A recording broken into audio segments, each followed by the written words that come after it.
श्यामा प्रसाद मुखर्जी की पुण्यतिथि के अवसर पर राजधानी पटना में स्थित भाजपा कार्यालय में बलिदान दिवस समारोह आयोजित किया गया। इस अवसर पर मुख्यमंत्री सम्राट चौधरी समेत भाजपा के सभी नेता, मंत्री तथा कार्यकर्ताओं ने पुष्पांजलि अर्पित कर श्रद्धांजलि दी। इस अवसर पर सीएम सम्राट ने कहा कि भारत में पंडित चाणक्य के बाद अखंड भारत का सपना अगर किसी ने देखा था तो वो डॉक्टर श्यामा प्रसाद मुखर्जी थे। आज भाजपा उनके बताए पदचिन्हों पर चल रही है। 2019 में पीएम मोदी को जनता ने ताकत दिया तो 370 को कचरे के ढेर में उखाड़कर फेंक दिया गया। कभी इसी बिहार में एनडीए का स्वरूप खड़ा हुआ था। आज मोदी जी के नेतृत्व में लगभग 27 पार्टियों का गठबंधन है। अगले साल इसी दिन जब डॉक्टर श्यामा प्रसाद मुखर्जी का बलिदान दिवस मनाया जाएगा, उसी दिन एक बड़ा भव्य पार्क श्यामा प्रसाद मुखर्जी के नाम पर बनाया जाएगा। बिहार से एनडीए का स्वरूप खड़ा हुआ।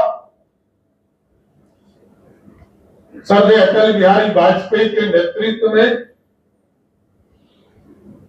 लगभग 27-28 पार्टियां उनके साथ गठबंधन करके सरकार बनाने का काम उन्होंने किया।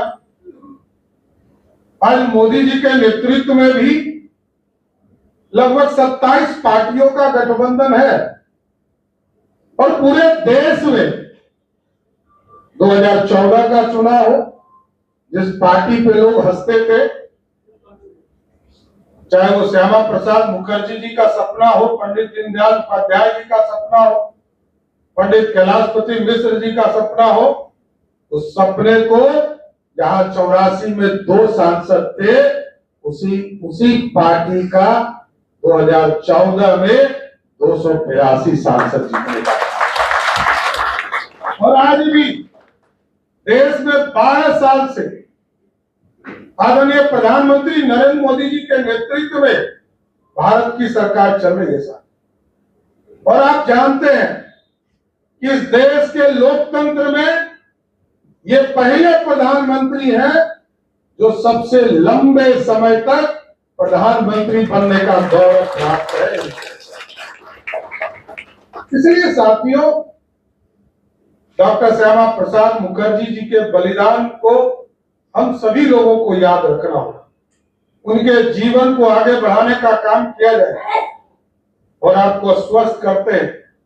आपकी विचारधारा, पार्टी की विचारधारा को मुख्य धारा में रखना है और आपको स्वस्थ करते हैं। अगले साल जब इसी दिन हम लोग डॉक्टर श्यामा प्रसाद मुखर्जी जी के कार्यक्रम को मनाएंगे, उस दिन एक भव्य नया पार्क डॉक्टर श्यामा प्रसाद मुखर्जी को समर्पित और इसका नींव रखा जाएगा। ये पूरी संरचना बदलना, बिहार के लोकतंत्र के लिए, देश के लोकतंत्र के लिए, जिन लोगों ने आजादी के लड़ाई के साथ साथ इस देश के लोकतांत्रिक व्यवस्था को मजबूत करने का काम किया, उनको स्थापित करने का काम करना। डॉक्टर श्यामा प्रसाद मुखर्जी जी को इस बलिदान दिवस के अवसर पर जरूर मैं याद करता हूं, श्रद्धासुमन अर्पित करता हूं और उनके बलिदान से आज इतनी बड़ी भारतीय जनता पार्टी बनी है, क्योंकि आजाद भारत में ये इकलौते नेता है जिसने, पंडित चाणक्य ने तो 2000 वर्ष पहले अखंड भारत का सपना देखा था, लेकिन जब आजादी मिली, आजादी के बाद सरदार पटेल ने 567 रियासतों को जोड़ने का काम किया और एक रियासत को एक तरह से फ्रीलांस कर दिया था। उसको भी जोड़ने का काम सरदार पटेल के साथ किसी ने किया, उसका नाम डॉक्टर श्यामा प्रसाद मुखर्जी है। इनको याद करते हुए, उनके बलिदान को याद करते हुए, उनके चरणों में श्रद्धासुमन अर्पित करते हुए मैं उनको नमन करता हूं और ये पूरा भारत उनके साथ खड़ा है। बहुत बहुत धन्यवाद।